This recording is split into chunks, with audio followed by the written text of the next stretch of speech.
Assalamualaikum warahmatullahi wabarakatuh. Berikut akan saya jelaskan terkait dengan buku petunjuk praktikum biokimia.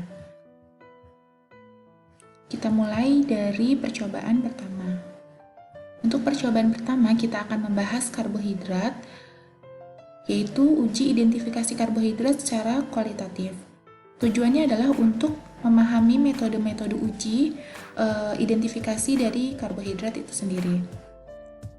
Untuk teoritik, karbohidrat adalah polihidroksialdehid atau keton dengan rumus empirik CH2O dengan rantai tergantung dari jenis karbohidratnya yang dapat diubah menjadi aldehid dan keton dengan cara hidrolisis.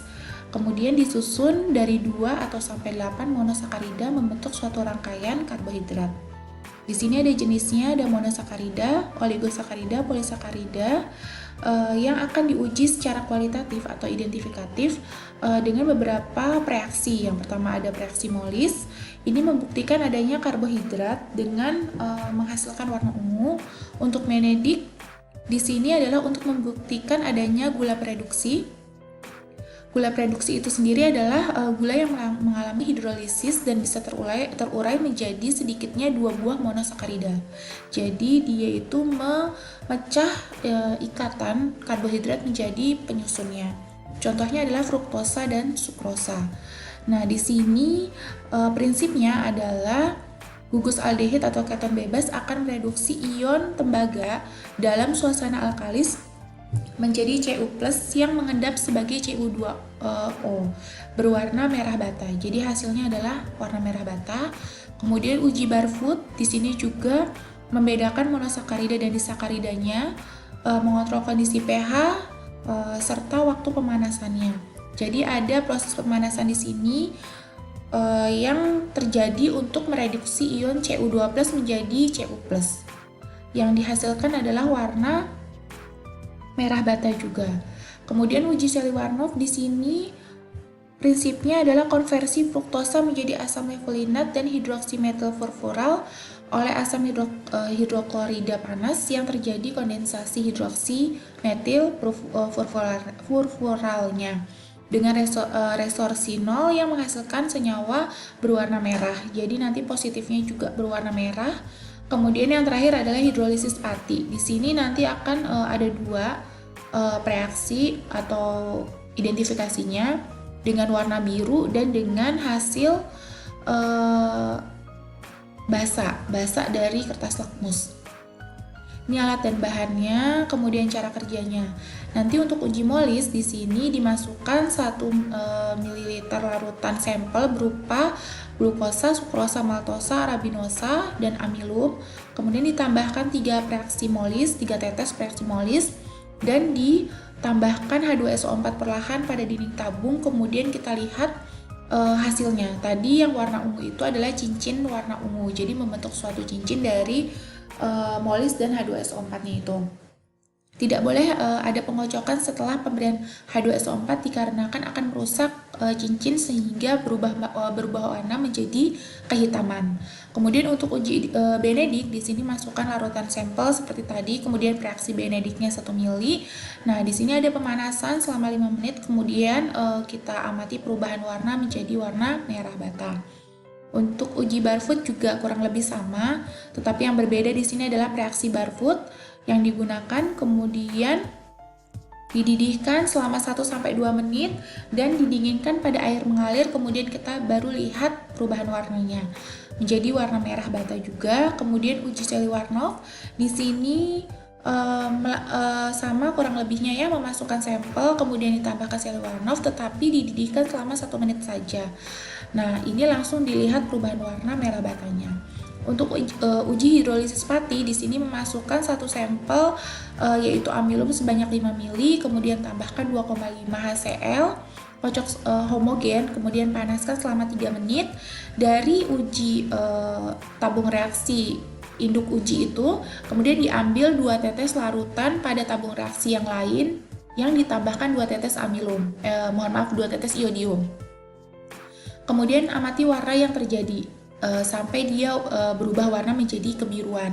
Kemudian ambil lagi sampel indukan tadi itu 2 mili, kemudian masukkan ke tabung reaksi yang lain dan tambahkan NaOH 2% sampai larutan tersebut menjadi basah, ditandai dengan diteteskan pada kertas lakmus dan lakmus merahnya itu berubah menjadi warna biru. Itu untuk setelah basah kemudian ditambahkan reaksi Benedict dan kita akan lihat warnanya itu memang akan berubah menjadi warna biru. Kemudian untuk tabel hasil pengamatannya silahkan dituliskan di hasil pengamatan ini, diisikan sesuai dengan hasil yang didapat nanti. Nah, untuk percobaan yang kedua di sini adalah lemak. Untuk percobaan lemak ini adanya proses penyabunan, uji gliserol dan uji kolesterol pada lemak. Garam asam lemak ini sendiri biasanya disebut sabun. Proses penyabunan ini adalah proses pembentukan garam, kalsium dan magnesium pada suatu proses saponifikasi. Nah, pengendapan kalsium dan magnesium ini apabila dalam air akan terdapat ion-ion tersebut, itu airnya akan disebut sebagai air sada. Sabun mempunyai sifat dapat menurunkan tegangan permukaan air. Nah, karena penurunan tegangan permukaan air itulah, maka pada saat proses saponifikasi akan timbul busa apabila sabun tersebut dilarutkan dalam air dan terjadi pengadukan. Kemudian asam lemak jenuh mudah mengadakan reaksi pada ikatan rangkapnya. Nah, reaksi tersebut adalah reaksi hidrogenasi. Reaksi hidrogenasi ini adalah pemecahan ikatan rangkap menjadi ikatan tunggal. Pada proses ini sangat penting, kenapa? Karena akan bisa membentuk asam lemak yang cair ini menjadi asam lemak yang padat. Salah satunya adalah proses pembuatan margarin dari minyak kelapa sawit. Nah, kemudian lemak netral itu juga disebut dengan asiglycerol atau gliserida. Nah, lemak ini merupakan komponen utama lemak simpanan pada sel-sel hewan dan tumbuhan, terutama pada jaringan adipose vertebrata. Sifat-sifat fisik lemak netral mencerminkan susunan asam lemak dari lemak tersebut. Sebagai dalil umum adalah titik lebur suatu asam lemak berkurang dengan bertambahnya ketidakjenuhan dan berkurangnya bobot molekulernya. Dengan proses hidrolisis lemak akan terurai menjadi asam lemak gliserol tersebut. Nah, proses ini berjalan menggunakan asam basa atau enzim tertentu. Itu ya.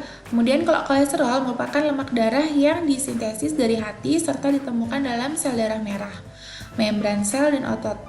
Kira-kira 70% kolesterol diesterifikasi dalam kombinasi dengan asam lemaknya serta 30%-nya dalam bentuk yang bebas. Nah, ini jadi nanti kita untuk uji identifikasi penyabunan dulu. Yang pertama adalah siapkan 2 tabung reaksi. Kemudian masukkan 4-5 tetes sampel yang akan diuji, misalkan minyak, margarin, kemudian misalkan ada lemak hewani atau lemak nabati seperti itu. Kemudian tambahkan air sebanyak 3 mili, masukkan KOH 1 mili, kemudian panaskan dan campurkan secara homogen sampai mendidih selama 1-2 menit, kemudian kocok dan amati pembentukan busa. Nah, ini dilakukan dengan memasukkan KOH dan NaOH. Nah, dari KOH dan NaOH tersebut kita bisa melihat mana pembentukan busa yang paling banyak.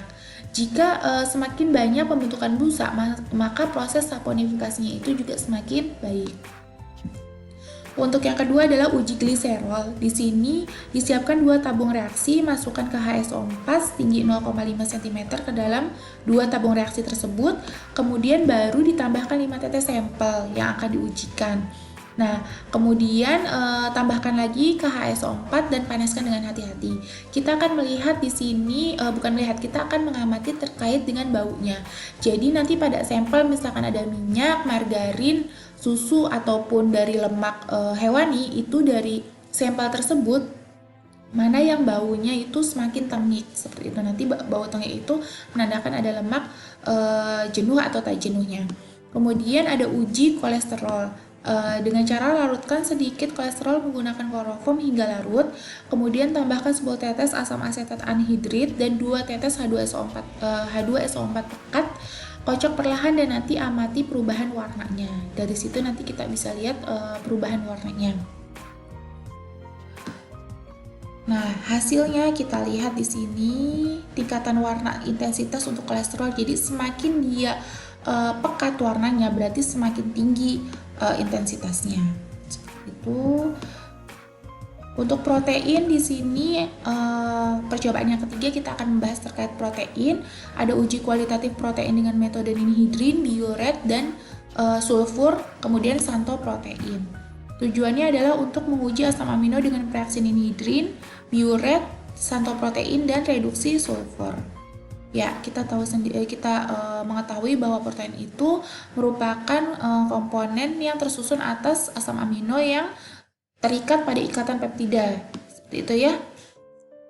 Bisa dibaca untuk teoretiknya. Nah, kita langsung ke cara kerjanya. Untuk cara kerjanya nanti ada uji ninhidrin ya di sini.